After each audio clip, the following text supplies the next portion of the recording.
Mutongoi wa chama cha DCP Rigathi Gachagua ni watula mote utongoi wa President Ruto Aiweta kwa Ilungu ya Myaka ina ila Withiitwe Ovisini Nuvalikite Kwianisya Maundu ala Waathie Akenya.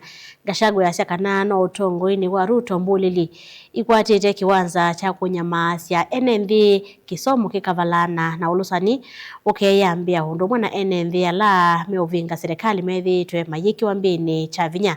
Avinani kaona yo mbunge ya serikali ya kana mbunge la medhini wa serikali ya broad based ni Kuvuthiisya uneni wa Gachagua Aiweta taukwima nthia nguma sa kiuteti na uneni wake ndwena musingi onaumwe mwaka mweo na mauwasu.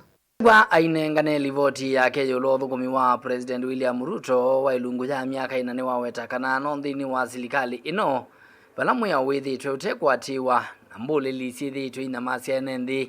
There is total breakdown of law and order. Goons have taken over the legal mandate and the role of the National Police Service. The CS for Interior, the PS for Internal Security, who are duty-bound to secure Kenyans and their property, are the key planners and financiers of goons in the country. It is now common to see goons being escorted by the police to carry out criminal acts against Kenyans. This was evident in the PCA Mweki attack, Kariobangi PCA attack, and ACK Witima church attack. Gachagua ingini wa mukoni ya President Ruto na ikusi ama matongo ya nene evo ulawa Mutongoi wa chama cha ODM Raila Odinga na ulawa mungami wa askari General Ogola Aiweta kana ukunikili wa kindini uluwa ikuithi ndwa ekwa. There is one promise Mr. William Ruto made to the people of Kenya, and he has delivered 100%. Congratulations, Mr. President.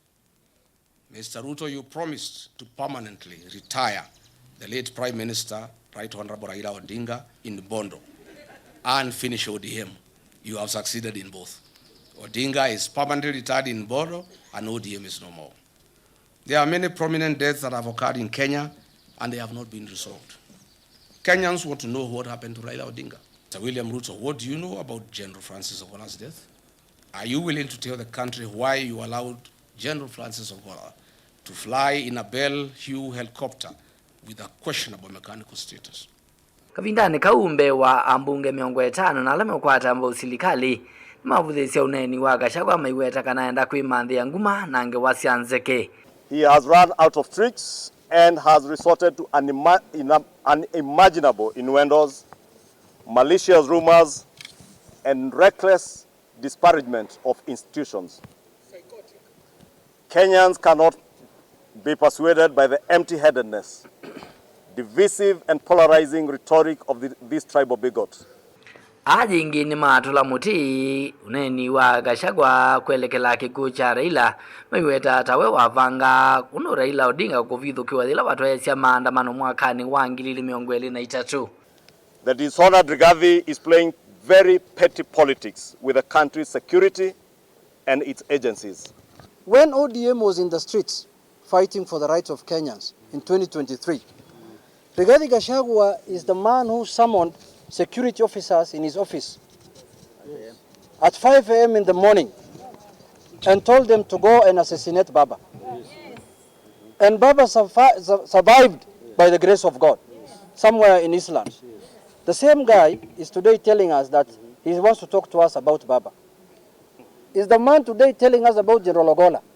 Is the same man who went to President Ruto and told him, don't appoint this man as the CDF, the Chief Defense Forces.